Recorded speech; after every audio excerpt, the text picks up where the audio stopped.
Hotlist husband episode 127। अब आगे अरमान को बेड पर लेटते ही अलग से बेचैनी शुरू हो गई थी, क्योंकि अब अरमान को सुकून आस्था के पास ही आया करता था। आस्था को गोद में लेकर ही वह सुकून से सोया करता था। तो अब आस्था को उसने आज रात के लिए सजा दी थी, तो उसकी बेचैनी बढ़ चुकी थी। अरमान झल्लाते हुए उठकर बैठा और ठंडे स्वर में बोलता है, नहीं, वह लड़की इस कदर मेरे जिस्म पर, मेरे दिल पर हावी नहीं हो सकती है। क्यों उस लड़की के बिना मुझे नींद नहीं आ रही है? ये क्या हो रहा है? मुझे एक छोटी सी मामूली सी लड़की किस तरह से अरमान सिंघानिया को कंट्रोल कर रही है? क्या किया है उस लड़की ने मेरे साथ? मैं उसे नहीं छोड़ूंगा। कहीं ना कहीं एक बार फिर अपनी झल्लाहट आस्था पर उतारने के लिए अरमान करीब 1.5 से 2 घंटे बाद बालकनी का दरवाजा खोलकर आस्था के पास गया था। उसने देखा कि आस्था कोने में सर झुकाए अपना सर घुटना में दिए बैठी हुई थी। एक तो आस्था को बेहद डर लग रहा था, ऊपर से वह बहुत ज्यादा थकी हुई थी, इसलिए वह कोने में अपना सर झुकाकर आंखें बंद करके बैठ गई थी, क्योंकि उसने पूरी उम्मीद छोड़ दी थी कि अरमान से रात को कमरे में अंदर ले लेगा। उसे तो लगता कि जब खडू सिंघानिया ने उसने कहा दिया है तो पूरी रात हो सकता है उस बाहर ही गुजारनी पड़े, इसीलिए आस्था घुटने में सर दिया यही सो गई थी। अरमान ने जाकर आस्था को तुरंत गोद में उठा लिया था। वह जानता था आस्था की नींद आसानी से नहीं खुलेगी।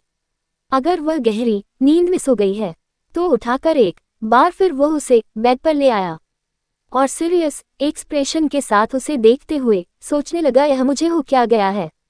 मैं इस लड़की के आगे पीछे क्यों घूम रहा हूँ? और ये जब देखो जहाँ देखो वहाँ सो जाती है। कभी मैं इसे कार में से गोद में उठाकर इस कमरे में लेकर आता हूँ, तो कभी बालकनी में से ऐसे लेकर बेड पर आता हूँ, और अब दूसरी बार मैं इसे बालकनी में से लेकर आया हूँ। मुझे हो क्या गया है? और जब मैंने इसे सजा दी थी तो मैं इस तरह से केवल 1-2 घंटे में ही से वापस क्यों लेकर आ सकता हूँ? अरमान सिंघानिया को आस्था सिंघानिया से बहुत गहरी मोहब्बत हो चुकी थी और उसका एहसास उसे आज हो चुका था। अब अरमान बड़े ही हक से आस्था को अपने गोद में लिए हुए बैठा हुआ था। आस्था जो कि गहरी नींद में सो रही थी। अरमान कभी आस्था के गालों पर अपनी उंगली फहरा रहा था, तो कभी उसके होठों पर और कभी उसकी पतली सी कमर को देख रहा था, और जल्दी ही उसने आस्था का सूट हल्का सा हटाकर उसकी कमर को पूरी शिद्दत से चूम लिया था और ठंडे स्वर में बोलता है, तुम सिर्फ और सिर्फ मेरी हो। मुझे खुद नहीं पता था कि ये सब कैसे हुआ है मेरे साथ, लेकिन अब मुझे अपनी बेचैनी, अपने घबराहट सब समझ में आ चुकी है, क्योंकि मेरे शरीर को तुम्हारी जरूरत है। तुम सिर्फ और सिर्फ मेरी हो। आज के बाद मेरे अलावा तुम्हें कोई नहीं देखेगा, क्योंकि मैं नहीं चाहता कि तुम्हें कोई भी किसी भी तरह से परेशान करे। और अगर तुम कॉलेज जाना चाहती हो तो मैं तुम्हें कॉलेज भी जाने दूंगा, लेकिन मेरी शर्तों पर आज के बाद जो कुछ मैं कहूँगा तुम्हें वही करना होगा, क्योंकि तुम अब कोई आम लड़की नहीं रही। तुम अब अरमान सिंघानिया की मोहब्बत हो। अरमान सिंघानिया जिसे शिद्दत से लोगों के साथ अपने नफरत निभाता है, उतनी शिद्दत से वह आज अपनी मोहब्बत निभाएगा। ये सब सीरियस टोन में कहते हुए अरमान ने जल्दी ही आस्था के ऊपर का सूट उतार दिया था और उसके शरीर को देखने लगा था, और कुछ देर आस्था को देखने के बाद उसने उसे अपने जिस्म से इस तरह से चिपका लिया था मानो कि उनके बीच में अब 1 इंच की भी दूरी नहीं थी। दोनों के बदन एक दूसरे से चिपके हुए थे और अरमान ने आस्था की गहरी नींद का फायदा उठाते हुए उसे पूरी तरह से अपने आप से चिपककर वह गहरी नींद में सो गया था। वहीं दूसरी ओर डॉक्टर रश्मि आकाश के इस तरह के बर्ताव करने पर हैरान थी। रश्मि को आकाश का साथ बेहद पसंद आया करता था, लेकिन इस तरह से वह आकाश के साथ नहीं रहना चाहती थी। अब जैसे ही आकाश अपने फोन कॉल पर बिजी हो गया, रश्मि उठी और उसके साइड से चुपके से जाने लगी थी। वही रश्मि को इस तरह से जाते हुए देखकर आकाश ने अपनी भुएं को आपस में जोड़ लिया था और अगले ही पल उसने उसका हाथ पकड़कर अपनी ओर खींचा। डॉक्टर रश्मि अपना बैलेंस नहीं बना पाए और वो सीधा आकाश के सीने से जा टकराई थी और आकाश भी रश्मि को लेकर सीधा बेड पर जा गिरा था। इस वक्त रश्मि आकाश के ऊपर थी और दोनों एक दूसरे के बेहद करीब थे। तो उनके एक होंठ इस वक्त एक दूसरे के बहुत ही ज्यादा पास में थे। अपना रश्मि को अपने पास देखकर आकाश अपने होशो-हवास खोने लगा था। वही डॉक्टर रश्मि भी अपनी मोहब्बत, अपने प्यार को अपने पास देखकर सब कुछ भूल बैठी। और अचानक रश्मि ने थोड़ा सा आगे बढ़कर आकाश के होठों को चूम लिया। अब जैसे ही रश्मि के होठों ने आकाश के होठों को चुम्मा, आकाश के शरीर में सनसनी से दौड़ गई थी। अगले ही पल उसने रश्मि को बेड पर पलट दिया। खुद उसके ऊपर आकर उसने जल्दी ही उसके साथ उसके होठों को अपनी गिरफ्त में ले लिया था। और अब तो आकाश और रश्मि दोनों ही एक दूसरे के इतने करीब आकर दोनों ही अपने होश खो बैठे थे और दोनों एक दूसरे को शिद्दत से चूमने लगे थे। आखिरकार दोनों एक दूसरे को बचपन से प्यार किया करते थे, लेकिन कुछ बंदिशें ने, कुछ नफरतों ने उन्हें अपने आप से दूर, एक दूसरे से दूर रखा था। लेकिन आज तो वो सारी दीवार को तोड़ने के लिए तैयार थे। आकाश ने जल्दी रश्मि के होठों को छोड़कर उसके गर्दन पर अपने होठों को जमा दिया था। उसके ईयरलोब को चूमते हुए, उसके माथे को चूमता हुआ, उसके उभरे हुए अंगों को पूरी तरह से चूमने लगा था। और जल्दी ही आकाश ने बिना देरी किए रश्मि को उसके कपड़ों से आजाद कर दिया और खुद भी बिना कपड़ों के रश्मि को वह प्यार करने लगा था। और कुछ ही मिनट के अंदर अंदर डॉक्टर रश्मि के मदहोश भरी आवाज होटल रूम में पूरी तरह से गूंजने लगी थी।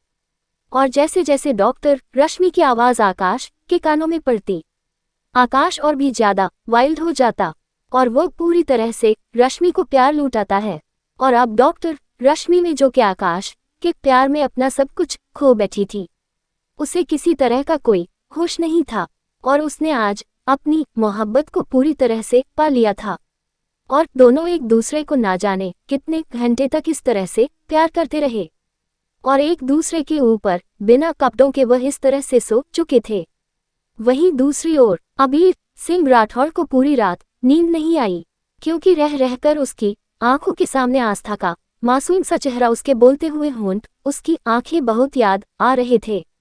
अब अबीर सिंह राठौड़ अपने कमरे में इधर उधर टहलने लगा था और सोचने लगा, कौन थी वह बटरफ्लाई जो एक ही मुलाकात में मुझसे मेरा चैन और सुकून ले गई। मेरी बटरफ्लाई, तुम्हें तो मेरी जिंदगी में आना ही होगा। कहीं ना कहीं ये सोचते हुए अबीर के होंठ मुस्कुरा रहे थे। अगली सुबह जल्दी ही अगली सुबह हो चुकी थी। अब आस्था, जो कि उस वक्त अरमान के बिल्कुल ऊपर सोई हुई थी, अब जैसी उसकी आंखें खुली, उसकी आंखों के सामने अरमान का हैंडसम सा चेहरा था। कुछ पल को आस्था अरमान का चेहरा देखते रही। अगले ही पल उसे याद आया कि अरमान ने किस तरह से उसे कल रात कमरे से निकाल दिया था और बालकनी में खड़ा रहने पर मजबूर कर दिया था। तो वह तुरंत गुस्से से भर उठी थी और जैसे वह अचानक उठकर बैठी तो उसे एहसास हुआ कि उसका ऊपर का कुर्ता ही नहीं है। अब तो आस्था की सांस ऊपर के ऊपर और नीचे के नीचे रह गई थी और अचानक से उसने ना आओ देखा ना ताओ और जोरों से रोना शुरू कर दिया था। ये क्या हो गया हमारे साथ? हम लुट गए, बर्बाद हो गए। यह क्या किया मिस्टर खडूस सिंघानिया, आपने हमारे साथ? आपको ऐसा नहीं करना चाहिए था। यह क्या हो गया हमारे साथ? हम अपनी नानी माँ को क्या जवाब देंगे? ऐसा बोलकर आस्था पूरी तरह से बच्चों की तरह रोने लगी थी। वही आस्था के रोने की आवाज सुनकर तुरंत ही अरमान उठकर बैठ गया था और एक पल उसकी नजरें आस्था पर गई। आस्था ने अभी तक कुछ नहीं पहना था, उसने तो बस अपने आप को इस तरह से बिना कुर्ते के देखकर रोना शुरू कर दिया था। हालांकि उसने अभी भी इन्हें पहना हुआ था। तब अरमान अपने कानों रगड़ते हुए बोलता है, क्या हुआ? इस तरह से क्यों रो रही हो तुम? सुबह सुबह क्या कोई किसी को इस तरह से उठाता है? तभी आस्था तुरंत रोने की शक्ल बनाकर बोलती है, क्या किया आपने हमारे साथ? कल रात आपने हमारा फायदा उठा लिया। ये क्या किया आपने? आप ऐसा कैसे कर सकते हैं? क्या आप इंसान ही हैं ना? क्या कोई किसी के साथ इस तरह का बर्ताव कर सकता है? ऐसा बोलकर आस्था जोरों से रो रही थी। तब उसके रोने की आवाज से अरमान सुबह सुबह इरिटेट हो गया। अचानक उसके बालों को कसकर पकड़कर उसके होठों को उसने अपनी गिरफ्त में ले लिया था और पेशेंटली किस करने लगा था। अब तो आस्था की आंखें टिमटिमाने लगी। वह उसकी आवाज अपने मुंह से निकालने लगी थी, मानो कि वह कुछ कहना चाहती हो, लेकिन अरमान तो उस वक्त उसे छोड़ने के लिए तैयार ही नहीं था। ऐसा लग रहा था कि अरमान तो आज उसके होठों को ही चबा डालेगा। आस्था बड़ी ताकत लगाकर दूर करने की कोशिश की थी, लेकिन अरमान को 1 इंच भी नहीं हिला पाई थी। अब तो आस्था की आंखों से फिर से बेबसी के आंसू बह निकले थे, जो कि अरमान के गालों पर भी लग गए थे। तब जाकर अरमान अपनी सेंस में आया और उसने उसे छोड़ा दिया। तब अरमान आस्था को चुप देखकर बोलता है, अगर फिर से तुमने इतनी बुरी तरह से रोना शुरू किया तो मुझे चुप कराना तुम्हें अच्छे से आता है। आगे से इस तरह से रोने से पहले मेरी इस मॉर्निंग किस को याद कर लेना। माया आफ्त वाफी, समझी तुम? अब जैसे ही अरमान ने आफत वाइफ बोला, आस्था की आंखें हैरानी से फैल गई थी। वह बोलने लगी, आप क्या कह रहे हैं? और यह आप किस तरह से हमसे बात कर रहे हैं? और हमने क्या किया है? और अब हम इस तरह से कैसे किस कर सकते हैं? और हमारा कुर्ता कहाँ गया? आपने हमारे साथ कल रात क्या किया? सच सच बताए। अगर नानी माँ हमसे कुछ पूछेगी तो हम उन्हें क्या जवाब देंगे? हाँ। अब जैसे ही आस्था मासूमियत से सारी बातें बोले जा रही थी, अरमान का दिल तो किया कि वो उसका सर पकड़कर दीवार पर दे मारे। कोई लड़की भला इतनी मासूम कैसे हो सकती है और इतने सारी इरिटेटिंग क्वेश्चन कैसे कर सकती है? लेकिन फिलहाल आस्था तो आस्था थी, जिसे बाल में से खाल निकालने की अच्छी से आदत थी। अब अरमान ने जल्दी ही आस्था का कुर्ता लिया और आस्था को पहना दिया था और चुप कराते हुए बोलता है, फटाफट चलो बाथरूम में मेरे साथ, हम दोनों को नहाना है। हम दोनों आज साथ में नहाएंगे। जैसे ही अरमान ने ये कहा, आस्था तुरंत अपने मुंह पर हाथ रख लिया था और आंखें दिखाते हुए बोलती है, आप कैसे बेशर्मी वाली बातें कर रहे हैं? हम भला आपके साथ कैसे नहा सकते हैं? तब अरमान उसके करीब आया और उसके कान के पास जाकर उसे चूमते हुए कहने लगा, वेरी सिंपल, जिस तरह से हम कल नहाए थे उसी तरह से हम आज नहाएंगे। लेकिन अगर नहाने के अलावा तुम्हारा इरादा कुछ और भी है तो तुम मुझे बता सकती हो। आई एम रेडी, बिकॉज मुझे इस बात का एहसास हो गया है कि तुम सिर्फ मेरी हो, सिर्फ और सिर्फ मेरी, और मैं जो चाहूँ तुम्हारे साथ कर सकता हूँ। और एक और बात, मिसेज आस्था अरमान सिंघानिया, याद रखिएगा, अब कल जो आपने गलती की है वह गलती दोबारा से रिपीट नहीं होनी चाहिए, वरना मुझसे बुरा कोई नहीं होगा, क्योंकि मैं अपनी चीजों पर किसी की भी नजरें बर्दाश्त नहीं कर सकता हूँ। ये कहते हुए अरमान आस्था को घूरने लगा था। अब आस्था अरमान की इस तरह की बातें सुनकर हैरान हो गई थी। तभी आस्था ने एक और कोशिश करते हुए उसे समझाते हुए बोली, आप हमारे साथ ऐसा कैसे कर सकते हैं? और वैसे भी आप तो हमसे नफरत करते हैं ना, तो आप अचानक से हमारे साथ ऐसे? तभी अरमान ने उसकी बात पूरी होने से पहले ही उसे डेंजरस वॉइस में बोलता है, अरमान सिंघानिया अपनी चीजों से बहुत प्यार करता है और तुम्हें मैं बहुत प्यार करता हूँ, समझे तुम? अब फटाफट से बाथरूम में चल रही हो या फिर मैं एज यूजुअल गोद में तुम्हें लेकर चलूं? जैसे ही अरमान ने ये कहा, आस्था की आंखें हैरानी से फैल गई थी और वह मन ही मन में बोलती, नहीं नहीं, इस राक्षस सिंघानिया को हमसे मोहब्बत नहीं हो सकती है, ऐसा नहीं होना चाहिए, ये किसी भी लिहाज से ठीक नहीं है, ऐसा नहीं होना चाहिए। कहीं ना कहीं आस्था मनी मन में ये बोल रही थी, लेकिन अगले ही पल वह अरमान की बाहों में थी और अरमान उसे लेकर बाथरूम में जाने लगा था। वहीं दूसरी ओर कल रात टाइगर और मारिया, जो कि अरमान से बात करना चाहते थे, अरमान के इंतजार में वह दोनों ही स्टडी रूम में थे, क्योंकि उन्हें अच्छी तरह से पता था कि उनका बॉस अपना काम खत्म करने के बाद स्टडी रूम में ही आएगा और जैसे ही वह आएगा वह दोनों अपनी सारी बातें उसे बोलेंगे। लेकिन कल रात अरमान तो स्टडी रूम में आया ही नहीं था, जिसकी वजह से मारिया और टाइगर कब दोनों एक दूसरे की बाहों में सो गए, उन्हें एहसास ही नहीं रहा।